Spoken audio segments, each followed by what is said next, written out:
Okay, my friends. So today we continue our exploration into the mystery of mysteries, the mystery of. I've prepared you now with my notes, and now what I'll do is read and share with you some insights from my book, Life After Death, The Burden of Proof, the soul's journey into the mystery of mysteries. So now, of course, you will hear some ideas that I've already shared with you. And don't worry, they might seem redundant, but they need to be explored anyway. Okay. So now a little bit from my book with commentary. According to the India of my childhood, at least the India and the environment I grew up in, we don't choose our next incarnation voluntarily, but an element of choice does come into play. The degree of choice you have depends on how clearly you can view yourself in the astral plane. As I mentioned to you, these days, every night I'm journeying in the astral plane. This faculty, called witnessing, is comparable to what we experience here and now. Those who have the least freedom of choice are driven by what? Compulsions, obsessions, addictions, and unconscious impulses. To the extent that you become free of these, you have more choice. The same is true of a soul contemplating its next physical incarnation. Remember, by soul, I mean the speck of non-local awareness that is you as a hollow movement in the matrix of interbeingness. Saints and sages are clear witnesses in this lifetime. The Buddha was said to be able to close his eyes and in an instant see thousands of his past incarnations in complete detail. By contrast, most people are so preoccupied with desire that when they try to see themselves truly as they are, they only see fog or blankness. By developing your ability to witness means being able to observe yourself without judging yourself, something we call metacognition these days. By developing your ability to witness, to be aware of your situation, you will be able to influence the lives you incarnate into. You will also be able to speed up the process of working through your karma. In the same way, you can also develop skills and talents on the astral plane. Astral plane simply means the plane of light energy, electromagnetic energy, as defined by physicists, but I'm talking about the light of awareness, which is not really photons. Photons are just a model for that. Photons have no color, no dimensionality, but the light of awareness creates all this, okay? Colors, textures, tastes, smells. This explains, among other things, how great artists and musicians can exhibit their abilities at uncanny ages, often before they turn 3. Being born with a talent is no accident. When you're born, you bring along the talents you have developed from all your previous existences. Soul bonds occur on the astral plane just as they occur in the physical plane. Relationships in the astral plane mean that you are vibrating in concert with someone else's soul and therefore feel a heightened sense of love, unity, and bliss. It is not a relationship in spatial or physical terms, because the astral world is populated only by thought forms.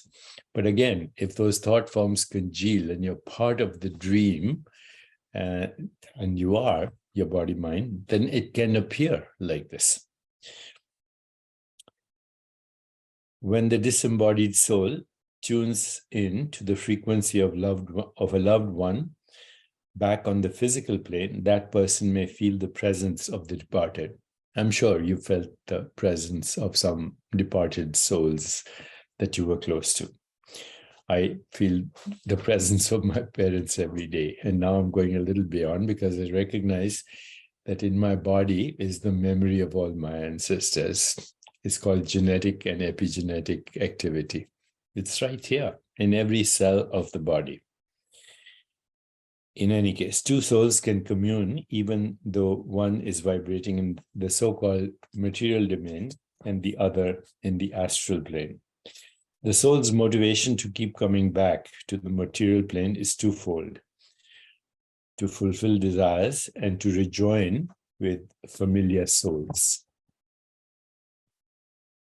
We relate now to those people whose souls we related to in the past. We end relationships with people whose souls no longer vibrate with ours. When I was a boy, the only thing that really troubled me about the scheme was how the story ended. In the West, it has been a long time since people longed for the next life more than they did this one. Since the Middle Ages, we have become firmly entrenched in the desirability of being here.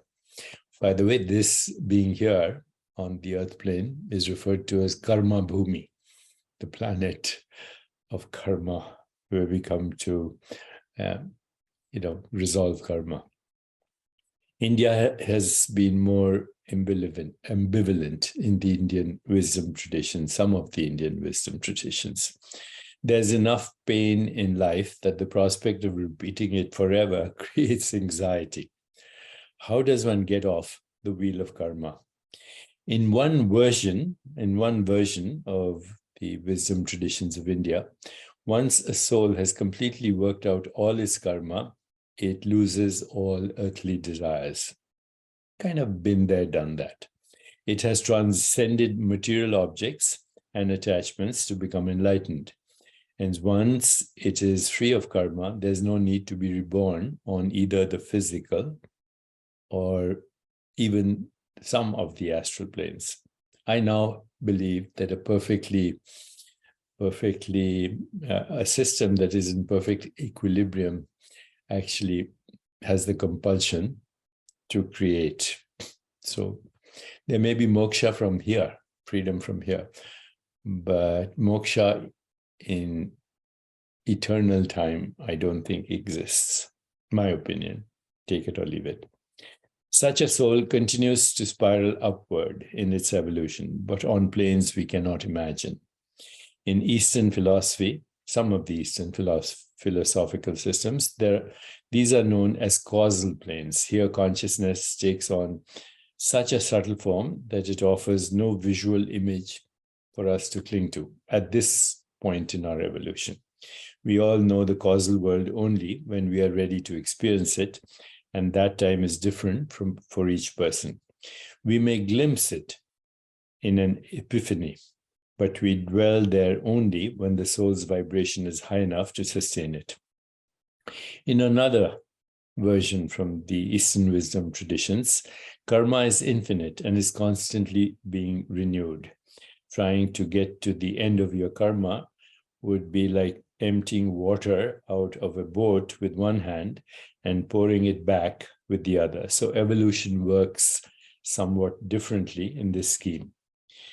When you achieve self-realization, you no longer identify with your body, mind, ego, or desires. Dare I say, I no longer identify with my body and even my mind. Ego, I'm getting there. I don't really identify with my ego. I know it's a projection. And desires too, I don't really identify. They come and go. You become a pure witness, and in that state, you can choose to transcend karma. The end of karma is in the end of life, however. It's like getting out of debt and being left with the freedom to spend money without constraint, abundance in all its forms. The impulse to be liberated has waxed and waned in me as it does in everyone. In my tradition, we are reborn after all for a positive reason, to express and exhaust the force of desire, or actually to upgrade our desire. Even as a boy, I knew that the Christian brothers didn't agree with my tradition, since the only good reason to be born into their world of sin was to find a path to Jesus.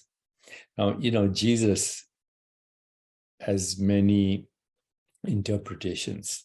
There's the historical Jesus, there's the theological Jesus, but there is a Jesus that we call Christ consciousness in India.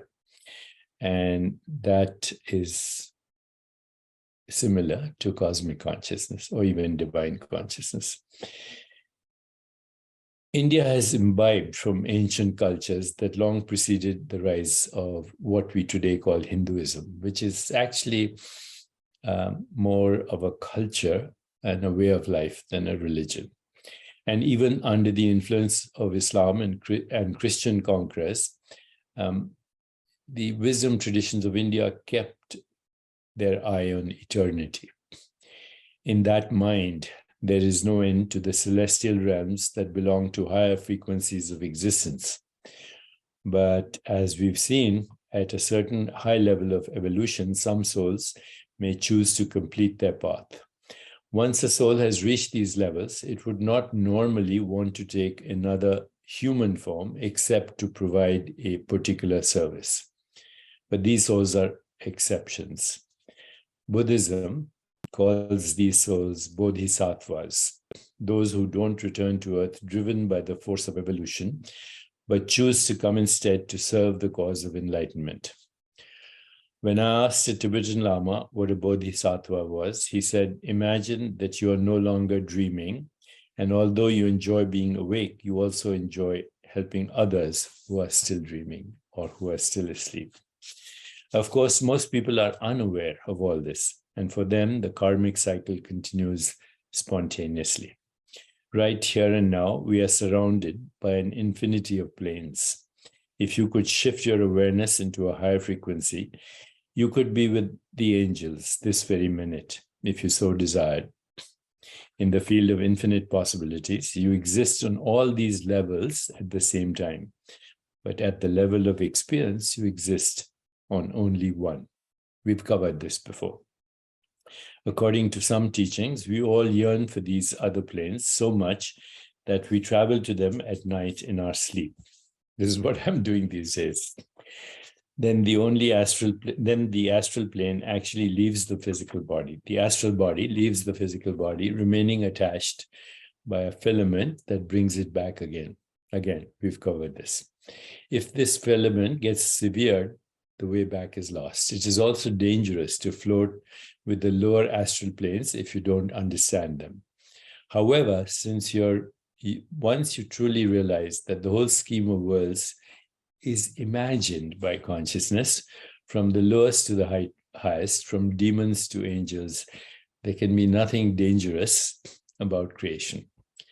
In this overview, I have tried to immerse you in the world I found myself, oh boy, more than 60 years ago.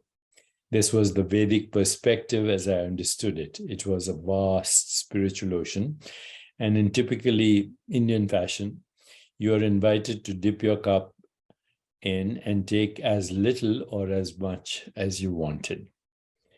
It's nearly impossible for a society to embrace infinity, and India is no exception. People remain as troubled there about death and dying as do people here.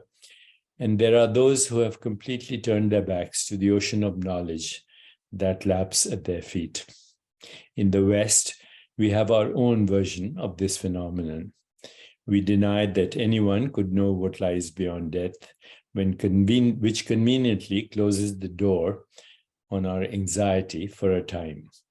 Or we say that the spiritual knowledge is relative.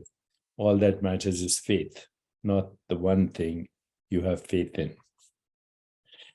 Ultimately, the question of what happens after we die comes down to what happens after I die. The issue becomes personal, emotional for many people, and inescapable. I was fortunate as a boy because the simple scheme I was presented with, and which I elaborated on so far with you, allows for every soul to find the home to which it belongs. What has also remained with me are certain themes that figure prominently now in my experiences. The afterlife, the next step in evolution, is a place of newfound clarity. It is not static. We continue to evolve and grow after we die. Choice doesn't end with death. It expands. Earthly images carry us into the afterlife. We see what our culture has conditioned us to see. The conditioned mind remains, but it evolves too. But then the soul makes creative leaps that open new worlds. I have now set for you how credible these premises are. An old culture makes room for love and death together, not as enemies, but as entwined aspects of one life. The great Bengali poet, Rabindranath Tagore, my hero as I was growing up, said the following: "The night kissed the fading day with a whisper, I am death, your mother. From me, you will get new birth." So I grew up with this version of the afterlife, open-ended like life itself. The old spiritual wisdom has stuck with me for many decades now, modified by experience and reflection. The only conception of death that makes sense to me allows us to experience everything, for after all, we are a field of infinite possibilities. It is my hope to give you that same sense of freedom here and in the world to come. More to come.